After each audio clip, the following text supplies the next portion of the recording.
Hello friends, তোমাদের সবাইকে HPR art একাডেমিতে আরও একবার স্বাগত জানাই। তো বন্ধুরা, আজকে কিছু একটা নতুন করতে চলেছি, জানি না কেমন হবে, তবু ফার্স্ট টাইম এটা আমি একটু ট্রাই করছি। একটু ডিফারেন্ট ধরনের একটা জিনিস করতে চলেছি। এই আবির দিয়ে আমি শ্রীকৃষ্ণের একটা ছবি বানাতে চলেছি বা পোর্ট্রেট বানাতে চলেছি, যাই বলো কি না। তো আবিরের সাহায্যে এরকম ছবি কখনো আমি এর আগে করিনি। তো আবির দিয়ে ফার্স্ট টাইম এটা আমি করছি। ভালো কি মন্দ হবে জানি না, তবে আমি চেষ্টা করছি। তো দেখো, আবিরের আমি এখানে স্কাই কালারের আবিরটা ইউজ করেছি। শ্রীকৃষ্ণের গায়ের যেরকম রং সেই অনুযায়ী এই বেস কালারটা আমি করে নিলাম। এবার দেখো, এই আবির দিয়ে যেহেতু আমি প্রথমবার করছি, এই আবির দিয়ে যে ছোটো ছোটো কাজগুলো করা কিন্তু খুব ডিফিকাল্ট। আমি প্রথমে দেখো চোখটা কোনো রকম আবির দিয়ে করে নিলাম। আর ধরো এইবার শরীরের যে অংশগুলো আছে, হাত ও মুখের সঙ্গে বাঁশি, সেইটা আমি করছি। বাঁশিটার জন্য দেখো ব্রাউন কালারটা ইউজ করেছি।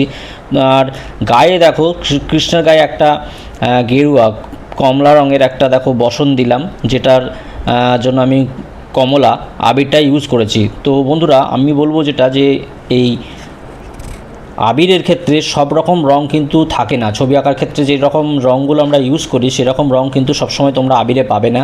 আবিরের সেই জায়গায় তোমরা বিকল্প হিসাবে ড্রাই প্যাস্টেল বা সফট প্যাস্টেলকে বেছে নিতে পারো। দেখো, আমিও কিছু কিছু জায়গায় সফট প্যাস্টেলটাকে আমি ব্যবহার করেছি। কারণ ধরো, এই আবির যদি একটু ভিজে ভিজে থাকে তাহলে কিন্তু খুব ভালোভাবে কাজ করে না। তোমাদের প্রথমে হয়তো আবিরটাকে একটু শুকিয়ে যদি নিতে পারো, সব থেকে ভালো কাজ হয়। তো আমি যেটা বুঝলাম যে এই আবিরটা আমার প্রথমে একটু হালকা ভিজা ছিল ফার্স্ট টাইম ইউজ করতে গেলে। তো সেই কারণে দেখো, এখানে দুটো আবিরের সাথে মিশ্রণ করে আরেকটা রং তৈরি করা খুবই কঠিন। সেই কারণে দেখো, আমি এই শ্রীকৃষ্ণের চুলটা আমি ডাইরেক্ট কালো black pastel, soft pastel, black soft pastel আমি ইউজ করেছি। নচেত তোমরা অনেক সময় যদি এই লাল বা ব্রাউন কালারের যদি আবির পাও, সেটার সাথে ব্লু মিশিয়ে কিন্তু তোমরা কালো আবির বানিয়ে নিতে পারো, কালো রঙটা। কিন্তু আমি এখানে যেহেতু এই আবিরটা একটু হালকা একটা ভিজে টাইপের ছিল, সেই কারণে আমি দেখছিলাম এটা মিশছে না দুটো আবিরের সঙ্গে। সেই কারণে আমি ডাইরেক্ট ব্ল্যাক সফট প্যাস্টেলটাকে বা ড্রাই প্যাস্টেলকেই আমি ইউজ করেছি। তো এইভাবে দেখো, আমি এই কৃষ্ণটা বানানোর চেষ্টা করছি ধীরে ধীরে, আস্তে আস্তে। আমি প্রথমবার করছি, জানি না কতটা ভালো করতে পারলাম, তোমরাই বলবে। তো যাই হোক, তোমরাও বাড়িতে ছবি আঁকতে থাকো। আর যারা আমার চ্যানেলে নতুন আছো তাদেরকে বলবো অবশ্যই চ্যানেলটি সাবস্ক্রাইব করে নিও। আর ভালো লাগে একটা অবশ্যই লাইক করো।